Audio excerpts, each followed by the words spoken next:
Hello everybody, welcome to Snyder's Inc. and today I'm in a true crime mood. So we're gonna do 3 videos today.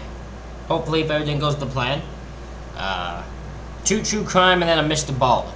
I'm kind of also feeling a bit of Mr. Ball today. But really I wanted to get some true crime.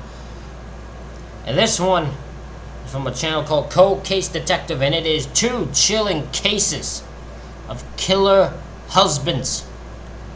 We go get right into this, ladies and gentlemen. Hit the like button. Hit the subscribe button. Comment what you think down below. Are y'all ready? Of course you're ready. Let's go. A romantic union between 2 people should be an exciting and joyful occasion, but marriage doesn't always lead to a happy ending, and the worst outcome isn't always divorce. Sometimes tying the knot ends in murder. In today's episode, we'll be taking a look at 2 cases where a blissful beginning ended in tragedy, as we examine 2 chilling cases of killer husbands. I know it won't be on here, but I don't know how you don't have a killer husband one without having Mr. Watts. Mr. Chris Watts.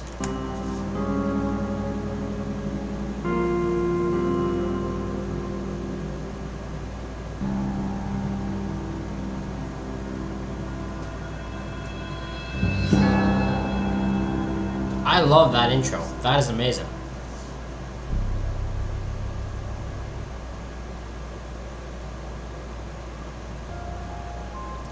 William and Helen Marlene Major. In October of 1980, 25-year-old Marlene Oakes lived in the rural town of Verona, Kentucky, in a small trailer with her husband, William Bill Major, and their 2 children, Donald and Lalana. Despite it having been 9 years since they tied the knot, their union had been anything but blissful. Marlene was just 16 when she'd married Bill, a mechanic. Oh, that's too young. I don't care how much you're in love. You do not marry someone that's 16 years of old. 16 years, you don't even know what love is. You don't even know what love is at 16 years old. No. Never. You should never marry someone at 16 years of age. 10 years her senior. The couple argued frequently and heatedly. Wait, hold on, go back. Did I just hear that right? Mechanic 10 years her senior. The couple. Does that mean William was 26? Did that mean, is that what I'm supposed to be? William was 26 years old. Fucking hell. Argued frequently and heatedly, and their marriage had become so corroded that they had both taken to having extramarital affairs. In the months leading up to her Do you know how bad your marriage has to be where you both have affairs, but yet for some reason that I actually would not be able to understand, someone try to explain, why would you stay in a relationship where you 2 are both cheating and you both know you're having affairs? You know you're having one because you're the person doing it, and you know your husband's having an affair. Why on earth would you stay in that marriage? That just seems like a stupid thought process. disappearance, Marlene had been carrying on with Glenn St. Hilaire, a man who lived on their property and was employed by her husband. The couple had met Glenn when his truck broke down as he traveled from Ohio to Texas, and he lived in a separate mobile home on the property. Bill reportedly encouraged this relationship, and it was rumored that he too had somebody on the side, which is why he was so relaxed about the affair. However, there is also speculation that Marlene's affair allowed Bill more alone time with the children, whom he frequently abused. While things in the Oh my god! This woman there's so much I have to say about this. Like, okay, let's start off. She's 16 years old, so she's married someone who's 26 years old. Already, I'm gonna assume he had to have manipulated her here and, like, has been grooming her. There is no way that a 16-year-old just met a 26-year-old and wanted to get married instantly. Because if that's the case, I'm sorry, I don't care that she's 16 and she's probably gonna end up being deceased by the end of the story. She already comes off stupid. Listen, you're 16-year-old, you know better. Love is blinded. Love can make you do stupid things. Love doesn't outweigh common sense all the time. Because there is so much wrong with this relationship just by what I've been described. There is so much wrong with this relationship. Relationship had never been good. Tensions rose and nerves became particularly frazzled when Marlene discovered Bill was sexually assaulting their son, Donald. Horrifically, Bill had been convicted back in 1975 of molesting 2 boys. Alarmed by what she had witnessed and afraid for the safety of her children, Marlene made plans to leave the home with the 2 children and to get away from Bill. In her diary, she wrote, "I know what I saw. I told him not to touch me ever again, and if he touched Donald, I'll kill him. I could be the biggest whore to walk the streets of Verona, and no judge would dare to give him custody of my kids before me." It seems that Marlene's confrontation served to irk Bill, however, who reportedly told several individuals afterwards that if she ended the relationship, he would kill her. He then detailed the steps he would take to make her body unidentifiable, including pushing her car into a body of water and dismembering her corpse. Marlene... Now, if she happens to be really unrecognizable and her body ends up being dismembered, I'm not saying you should look at him. But if a man described that to that amount of degree, I should say you should get a look. Marlene, for her part, handed her diaries over to Glenn to make sure that Bill couldn't get to them and destroy them, as they would serve as important evidence should anything untoward happen to her. She had made a note inside her journal that her husband had agreed to sign the divorce papers as long as she did not out him for the sexual abuse of their children. Marlene also told her sister that she planned to divorce Bill and informed her of the abuse Donald had suffered at the hands of his own father. Despite her precautions, though, Marlene's plan didn't pan out as she'd hoped. On October 11th, 1980, she had a heated argument with Bill. Glenn reportedly left the property to cool off, and when he returned at around 12 a.m., he found the home in shambles. Bill had dropped the children off at a neighbor's, but he informed Glenn that Marlene had taken off with her children in tow. Bill subsequently gave away several of his guns and spoke about how much he wanted to move back to Rhode Island, his home state. However, Glenn found out in the following days that the children were at a neighbor's house, and he knew that Marlene would not abandon them. He subsequently reported her disappearance to the police. The only thing missing from the scene was Marlene's... Wait a minute, hold on. So Glenn, who's the husband here? Bill's the husband. So Glenn was told, hey, she ran away with her kids, and he was like heartbroken now because I'm going to assume they're his kids. But then as he walked down, he saw the kids were at a neighbor's. He found out the kids were at a neighbor's the next day, and when he found that out, he knew she wouldn't leave without them, so he knew something went wrong. He knew something was wrong, and he reported her missing. Car, and her driver's license had been left behind.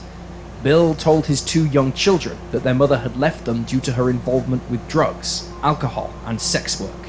The children were aged just 4 and 8 at the time. While authorities thought it was possible the 25-year-old had left due to an unhappy marriage, they also acknowledged that her diaries detailed reasons why Bill might want to get rid of her. Still, with no signs of foul play, investigators were unable to arrest and charge her husband. Yeah. The diaries alone were not sufficient evidence. Yeah, that's fair. That's completely fair. He said she is reported, so it's a reason to look at him, but they can't arrest him at the moment. They have nothing to go off of. Both Glenn and Bill denied involvement in Marlene's disappearance. When asked to take a polygraph test, Bill refused. Shortly afterwards, he moved to Pawtucket, Rhode Island, with the children. He'd often take one of them to work and subject them to abuse during work hours. On November 29th, 1981, Bill is fucked up in the head. I hate him so much right now. Oh, I hate him so fucking much. Over a year after Marlene went missing, a hunter discovered a partial skull just 1 mile from the major residence. The skull showed that the death had come as a result of at least one gunshot, which had gone through the face and exited out the top of the head, and further examinations revealed that the victim was a white woman around the age of 30. The skull was mostly missing the face, along with the jaw and teeth. Evidence of dismemberment was also visible. So this woman who disappeared happened to be dismembered. Bill, you're looking more like a suspect, my friend. That same year, Bill remarried. His second wife described him as abusive and reported to police in 1984 that he was sexually and physically abusive towards her children. She discovered this after they revealed that Bill had threatened to kill one of the siblings if the other ever reported his abuse. He also, at one point, threatened his own daughter at gunpoint, telling her to This man's psychopath. This man is an actual psychopath. This man should not be around any human. He should be sentence this man to death just out of the right to any human being. My man is sitting there pointing a gun at his own goddamn child, threatening to fucking kill them if they report them being. This man needs to be far away from people. keep her mouth shut. Bill was subsequently arrested and convicted in 1985, where he was given 15 years behind bars. Meanwhile, Dolland and Lalana moved in with Marlene's mother. Bill served just 11 years of his sentence and was released in 1996. While Kentucky officials wanted to charge him with other crimes, insufficient evidence and the statute of limitations prevented them from doing so. Despite the lack of charges, though, it was confirmed that he had sexually abused 2 other boys. While living with their maternal grandmother, Lalana became interested in determining what happened in 1981 when their mother disappeared. Marlene's mother was convinced Bill was responsible, though Lalana reportedly confronted her father and demanded to know where Marlene was buried. He told her, "If you think I'm going to tell you where your mother is buried, you're crazy." I mean, it's straight fairness. Like, why the fuck would he? Of course he's not gonna. I'm just surprised he actually straight said it. Like, you just like where is she buried? Like, if you actually think I'm gonna tell you where I buried her, you're crazy. While Lalana searched for her mother on her own, even accessing Boone County police files pertaining to her mother's case when she was 20, she was unable to find further evidence that would tell her where Marlene was. It wasn't until 2001 that Marlene was finally linked to the skull that had been found near the family home 20 years earlier. Lalana submitted mitochondrial DNA so that it could be tested against the skull. Results showed that she was maternally related to the person the skull belonged to. Months later, Bill's father, Jim, agreed to work with law enforcement to help them gather evidence. Years earlier, he'd Wait, who did? agreed to work with law enforcement belonged to.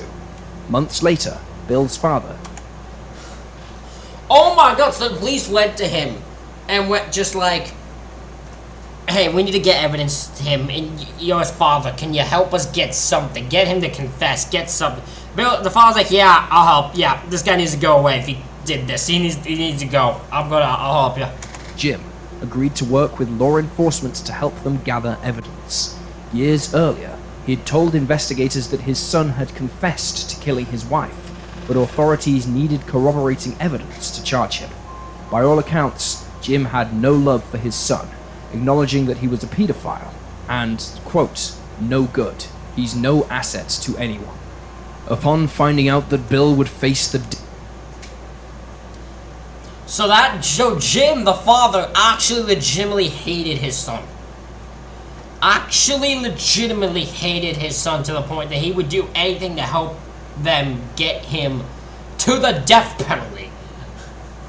death penalty for his crime, he added, "I'll pull the effing switch if they need me to."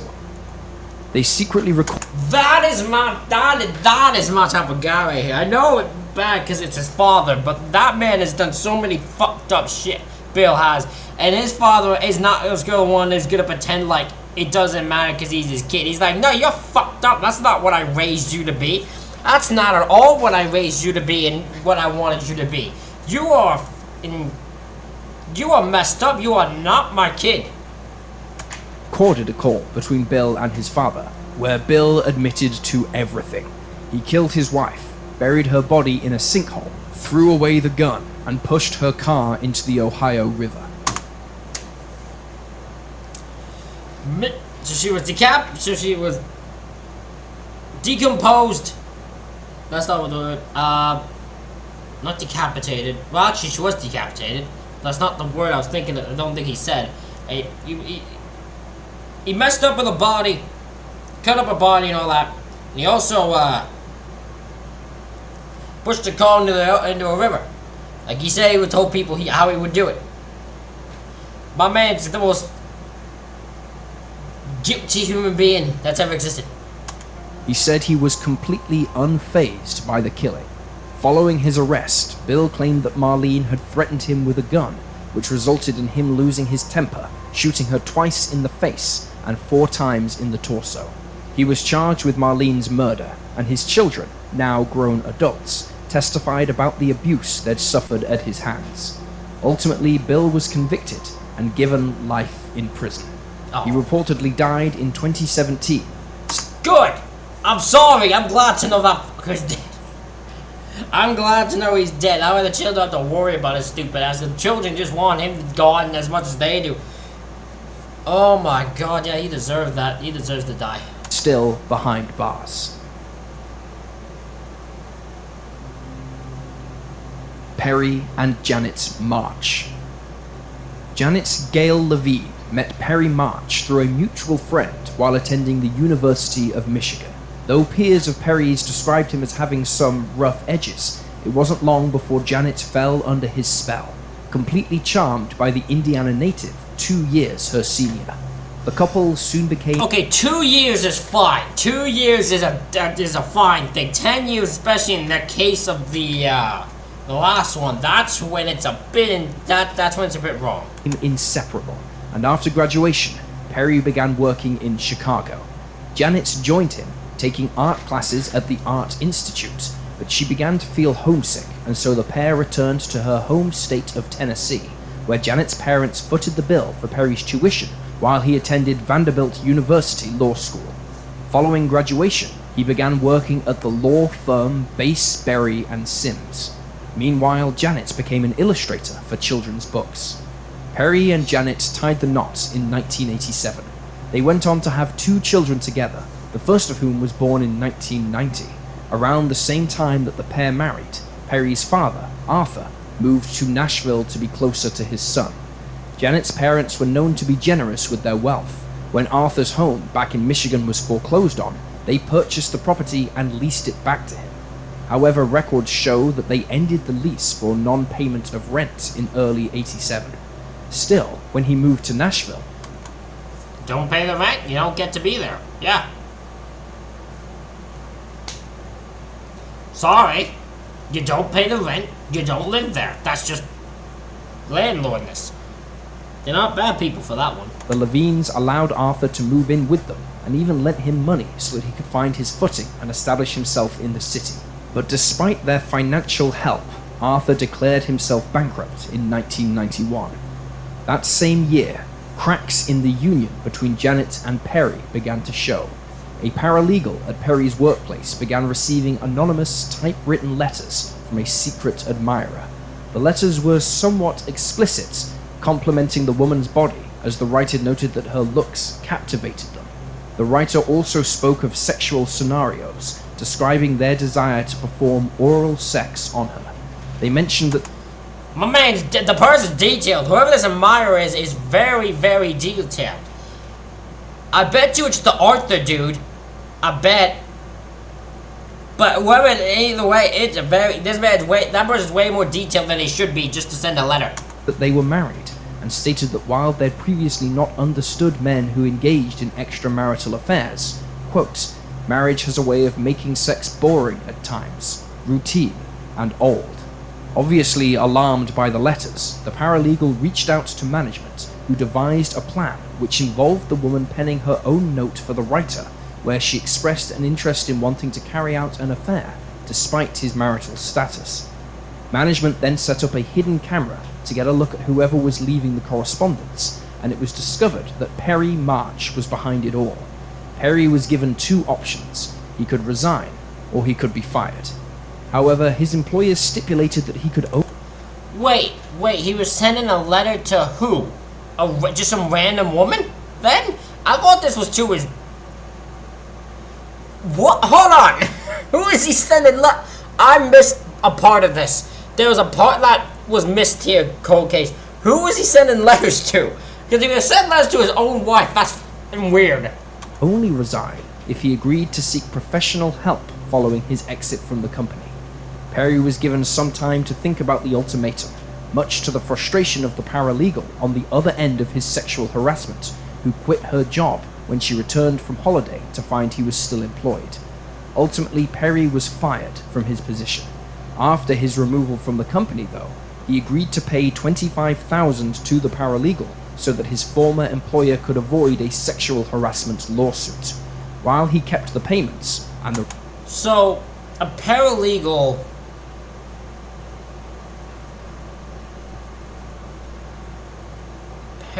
What's a paralegal? I'm having to... Hold on. I'm actually gonna... Oh, my thing just went way far back that I played. My bad. Where is the... Okay. Exit. Excuse me. Yes, I am doing this live because I turned my computer off and I don't want to be wrong. What is a paralegal?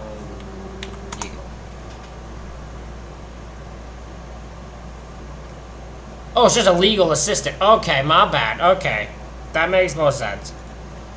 Okay, my bad. So it's just the person he worked with. He just randomly sent letters to a person they worked with and just completely was being a very creepy bastard. Okay, that makes more sense. Removal from the company, though, he agreed to pay $25,000 to the paralegal so that his former employer could avoid a sexual harassment lawsuit, while he kept the payments and the real reason he lost his job a secret from Janet. The two began seeing a marriage counselor together. Perry wasn't jobless for long. He was soon hired by Janet's father, who had his own law firm. 3 years later, in 1994, the couple moved into the wealthy suburb of Forest Hills, and Janet gave birth to their second child. By this time, though, the pair were continuing to have marital troubles, and nothing had improved their issues. Not the new house, not the new baby, and not the fact that they were seeking professional help. The two were seeing separate psychiatrists, but Perry began spending more and more time away from home. Friends at the time spotted him on several occasions in the company of other women, and he even asked a wealthy client of his if he could move into his spare condo. The couple's arguments became more frequent, and though they began seeing a couples counselor again, it didn't help matters. In fact, they argued so much during their sessions that the counselor suggested a trial separation. In one of their Wow. So they argued and fought so much during the thing that the counselor was like, you need time away from each other. I'd do a trial separation from each other. See, just... Maybe you two need to get away from each other. That's just it.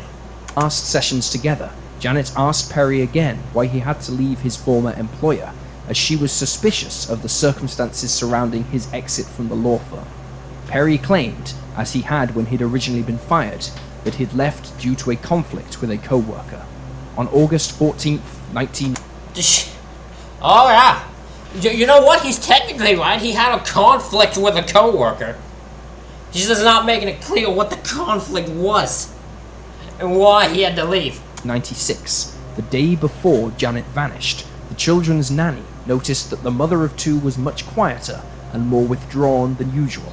Janet told her she'd be working on the computer all day and closed the door behind her when she went into the office. This was reportedly abnormal behavior for Janet. Friends who spoke with her that day recalled that she seemed distracted and a little afraid of her husband. She and her mother booked an appointment with a divorce lawyer for August 16th.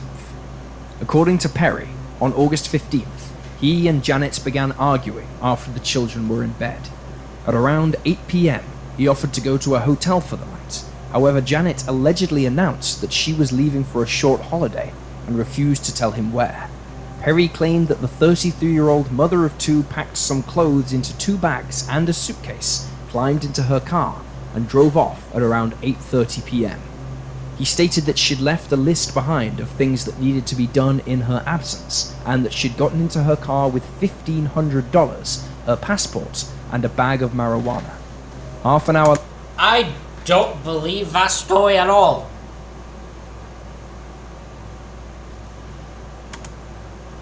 Later, Perry's phone records show that he called family and friends to let them know that Janet had left him with the children.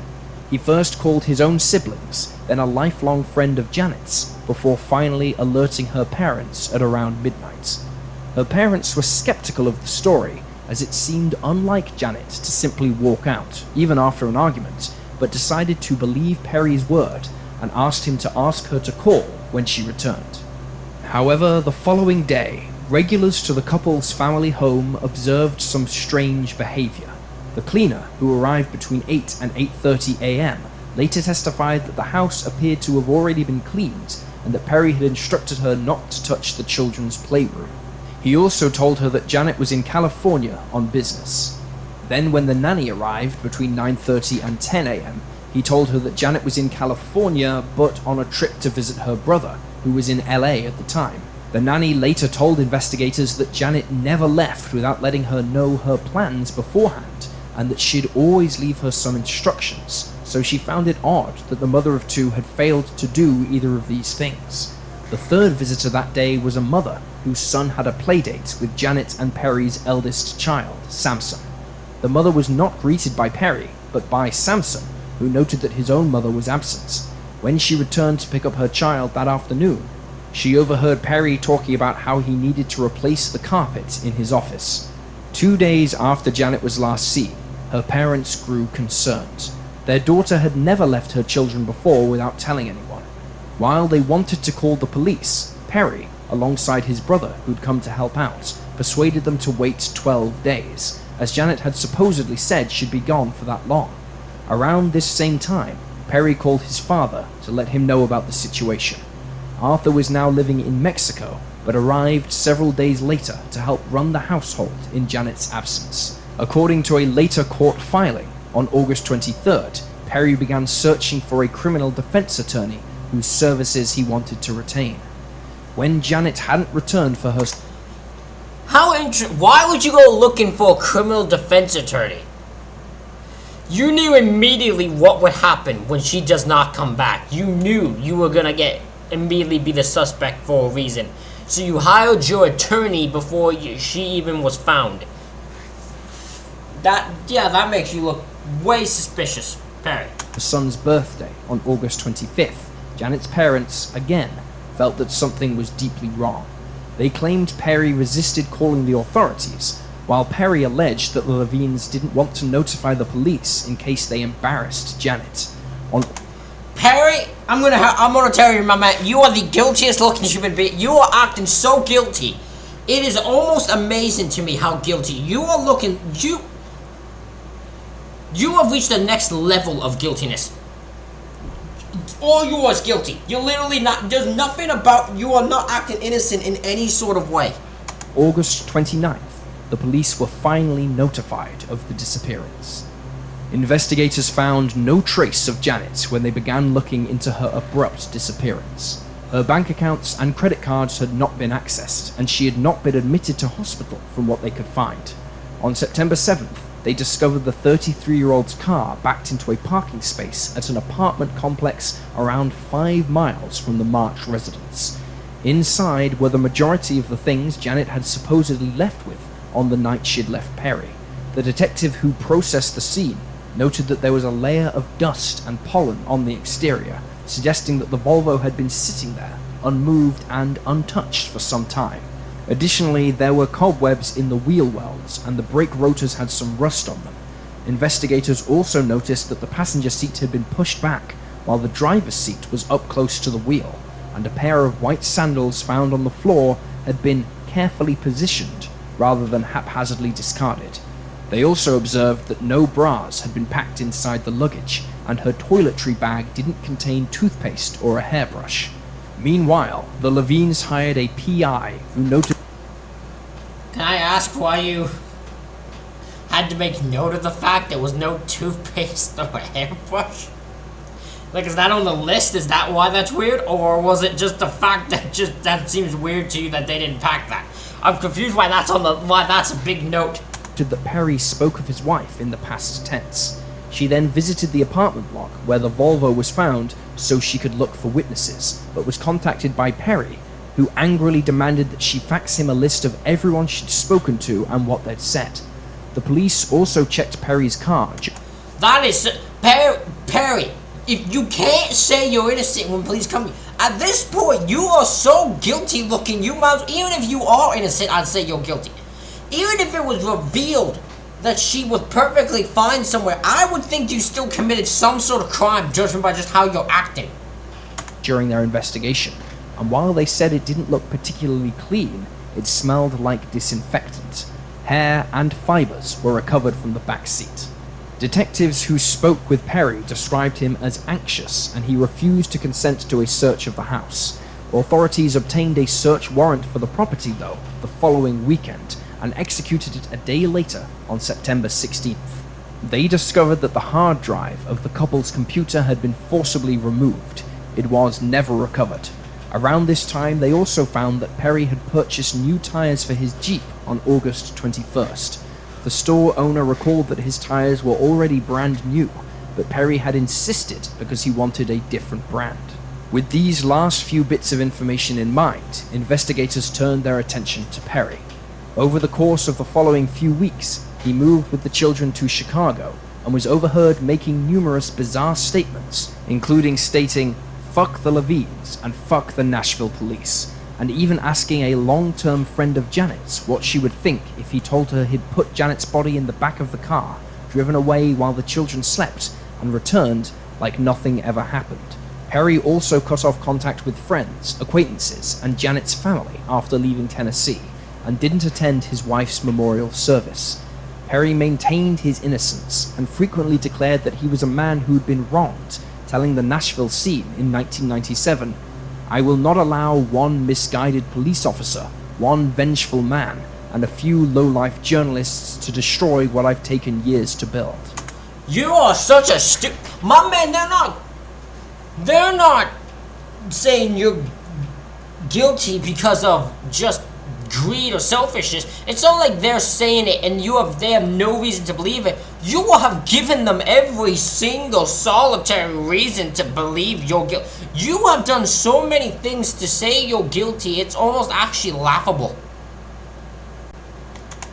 By 1999, Perry was living in Mexico with the children and had remarried. Despite rising suspicions, it wasn't until 2005 that Perry was arrested and flown to Los Angeles, where he was collected by the FBI and charged with second-degree murder, tampering with evidence, and abuse of a corpse. In late 2004, cold case detectives and prosecutors had begun presenting evidence against Perry to a grand jury that indicted him on the aforementioned charges. Perry claimed that he would plead guilty if he served no more than 7 years in prison. He also asked investigators about the evidence they had against him, whether or not a body had been found, and, hypothetically, if it was still second-degree murder if someone was killed accidentally. Still, he didn't seem to learn anything from being caught, as while he was in jail awaiting trial, Perry attempted to hire a fellow inmate to murder the Levines, who'd gotten custody of the children. In April of 2006, this guy is an actual idiot. This is stupidity. This man is the stupidest criminal I've ever seen, and he's not stupid as like immediately gets caught. He's stupid because he did so many things that would just make you no matter how many times he says he's innocent, he makes himself so guilty. Perry was found guilty of embezzling $23,000 from his father-in-law's firm over the 2 years before Janet went missing. 2 months later, he was convicted of 2 counts of conspiring to commit murder in relation to his attempt to have the Levines killed. For this plot, he enlisted the help of his father, who was subsequently convicted and put in jail on similar charges. In the following months, despite the absence of Janet's body, Perry was found guilty of second-degree murder, tampering with evidence, and abuse of a corpse. His father, Arthur, admitted to helping dispose of Janet's body. Perry killed Janet during an argument and subsequently... You know what I would wonder? I wonder if you would have went to... Now this might sound stupid, but I feel like it's fine because of the age of Arthur. Maybe you go to Perry and you go, listen, here's what we'll do. We will drop the charges on Arthur if you tell us where she's buried and show us where she's buried. If you tell us that, we will drop the Arthur. Not against you, against Arthur. Because if he cares about his father, he obviously doesn't want to see his father rot in prison. So, I feel like you could have tried that and that might have worked. Honestly, I can understand why they didn't, because you don't want either of them out, but you could have tried it. Subsequently buried her body in a shallow grave in a wooded area near the home. However, when he heard of plans to build in the area, he had his father help him dig up the body and move it to another location. They buried Janet in Bowling Green, Kentucky, but Arthur was unable to lead investigators to the remains, though police believed his version of events. Perry is still in prison, serving a 56-year sentence. His father, Arthur, died just 3 months into his 5-year sentence. Janet's body is still missing to this day. And there you have the... That is so insane that they've never found her body. That is heartbreaking. Ladies and gentlemen, let me know what you think of these stories in the comments below. Hit the like button, hit the subscribe button. Thank you all for watching. I'll see you all for the next one.